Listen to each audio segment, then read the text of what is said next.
hadis-hadis atau riwayat-riwayat yang tidak sesuai dengan kedudukan malaikat dan mengaibkan mereka, seperti menampakkan mereka sebagai makhluk yang bodoh, telah tersalah dalam melaksanakan tugas, menderhakai Allah, melakukan dosa, yakni mereka tidak maksum, dan sebagainya. Semuanya adalah palsu dan karut. Begitu juga dengan hadis-hadis atau riwayat-riwayat yang menggambarkan para malaikat seperti kartun-kartun dan menyatakan kejadian mereka daripada selain Nuh. Apa yang perlu dipercayai tentang malaikat itu? Bahawa mereka adalah kejadian yang sempurna. Mereka dijadikan daripada nur, cahaya. Mereka maksum, terpelihara daripada dosa-dosa. Kejadian mereka adalah suci. Mereka tidak makan, tidak minum. Kalaupun mereka berupa manusia, hanya rupa saja. Kalau makan tu tidak. Mereka adalah maksum, terpelihara daripada dosa, semua dosa. Tak ada melakukan dosa, tak mungkin mereka melakukan dosa. Hanya mempunyai akal sahaja, tidak ada nafsu. Malaikat-malaikat ni boleh berupa, dia boleh menjelma dalam rupa tertentu, terutamanya manusia. Dan dia tidak berupa dengan rupa yang hodoh, dengan rupa yang kotor. Misalnya seperti binatang ke? Seperti binatang, kalau ada berupa macam binatang begitu, biasanya dia bukan malaikat. Macam badak ke, ataupun macam beruang ke dan sebagainya, itu jin. Telah tersalah dalam melaksanakan tugas. Tersalah. Nak bagi orang ni ambil nyawa orang ni, pergi ambil nyawa orang lain. Tersalah. Tak ada macam tu. Menderhakai Allah, melakukan dosa dan sebagainya. Semuanya adalah palsu dan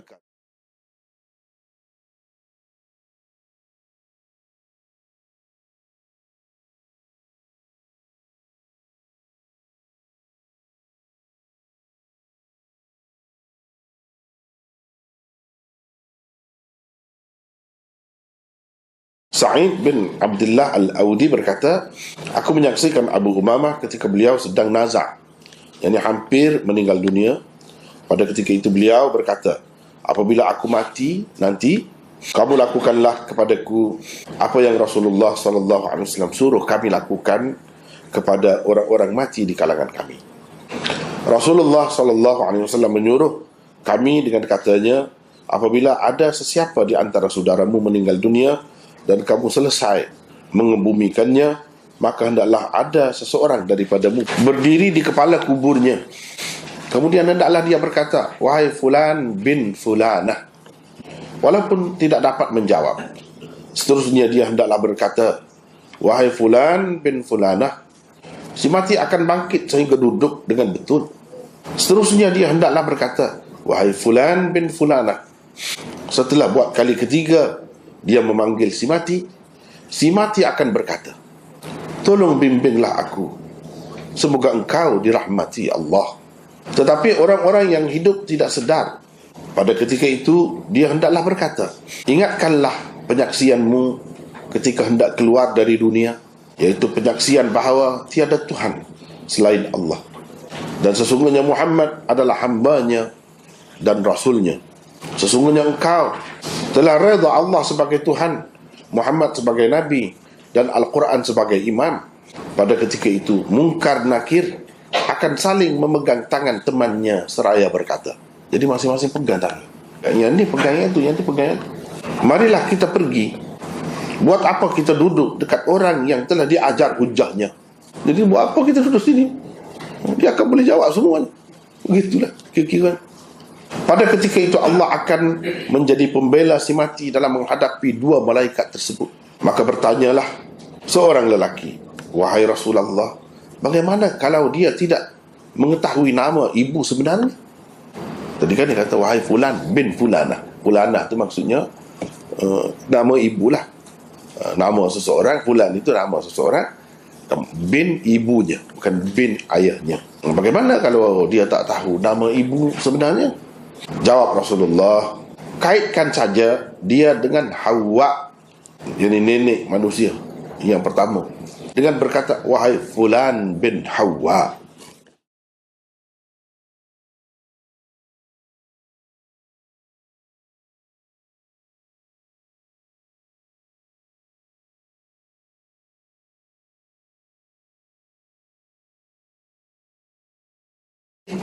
Hadis ini menggambarkan betapa lemah dan bodohnya malaikat Munkar dan Nakir yang ditugaskan untuk menyoal orang-orang mati. Mereka tidak berani lagi bertanya seorang mati yang telah ditalqinkan, kerana sudah tentu orang mati yang telah ditalqinkan akan dapat menjawab segala soalan yang akan dikemukakan mereka. Malah Allah sendiri akan membela si mati yang ditalqinkan dalam menghadapi soalan Munkar dan Nakir itu. Hadis ini ada di mana? Rujukan hadis ini diriwayatkan oleh At-Tabarani di dalam Mu'jam Kabirnya, Ibnu Asakir di dalam Tarikh Dimashqnya. Kalau kita perhatikan, malaikat itu digambarkan macam manusia, takut. Dan tidak ada perincian pula di situ kalau orang tu sama ada orang tu taat ke atau tidak taat, orang yang banyak dosa ke atau orang yang sedikit dosa. Tak ada perincian itu. Kira-kiranya umum lah, siapa saja. Kalau dia ajar, malaikat tak akan boleh tanya dia. Malaikat tak akan berani bertanya dia. Kalau tanya pun dia akan boleh jawab.